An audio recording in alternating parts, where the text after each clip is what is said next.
before you tell me about what you read, I did want to share like some background on the purpose of why I like to do this outside of the book. I just want to connect with people, however it is. It's kind of like the last city, Win City. But I just know that spouses are not always the safest place to go for certain aspects of our souls.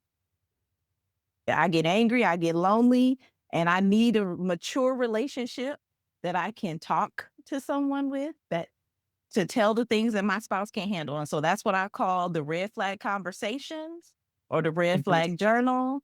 And then when mhm. you realize that you ain't by yourself, you be like, okay, Lord, I really need some help because I see this as a pattern. As you began to say, like, I see my clients in this. And I keep saying, Yes. hey, are we going through the same thing, but not talking? Or what is Mhm. it doing that we're so blinded by this and we're just suffering? As I was reflecting, marriage is not to make us happy, it's to make us holy. And I just confess and say I stay in an unhappy marriage and in a covenant because of that.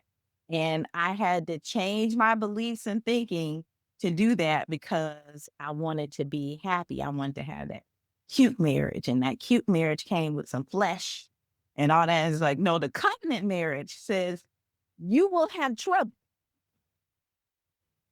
and you need to endure. So one of the stories that I had was in my journey to wanting to be a happy wife. I was reading different books, and David Clark was one of them. But this was the book that inspired my book, The Happy Wives Club by Fawn Weaver. And I saw it. I saw this beautiful Black woman, and I was like, oh, I want to be happy. I want to read this book. And Chris, he got it for me.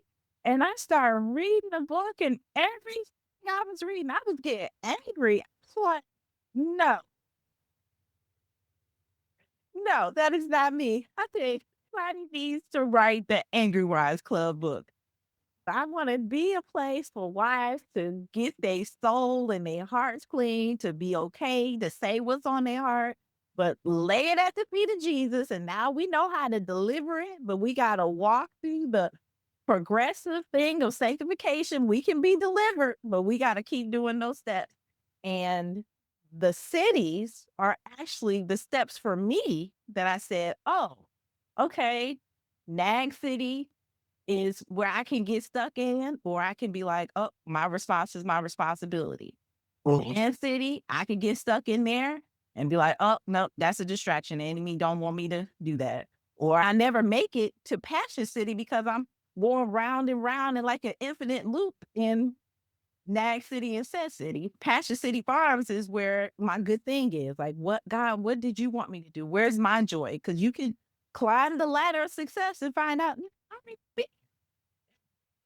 so what is it God wants me to do? And then Win City is what we doing now. We need each other. I want to keep connecting with other like-minded people who want to stay in a covenant marriage. I try to act like everything's okay, but Chris is feeling me. He's seeing my body language and all that. And it's like, okay, well, I need a tool to process what I'm going through. I need to know that it's okay to be angry.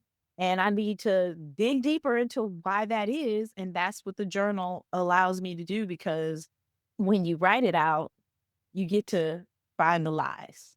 And when you talk it out, somebody else could be like, did you hear what you just?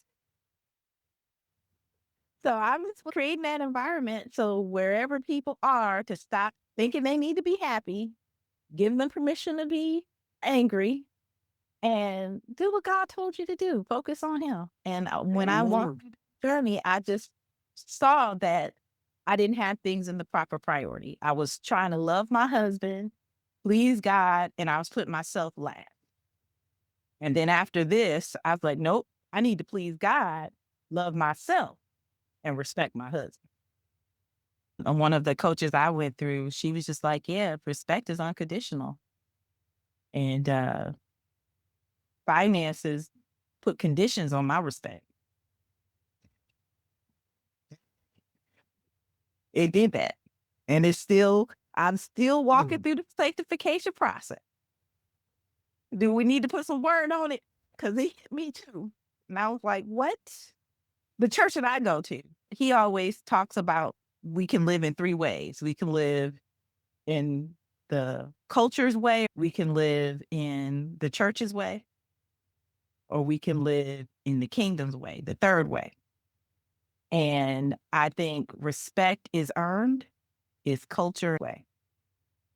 But unconditional respect is the kingdom's way. And I think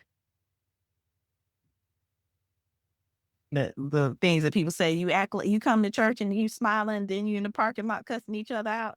Yeah.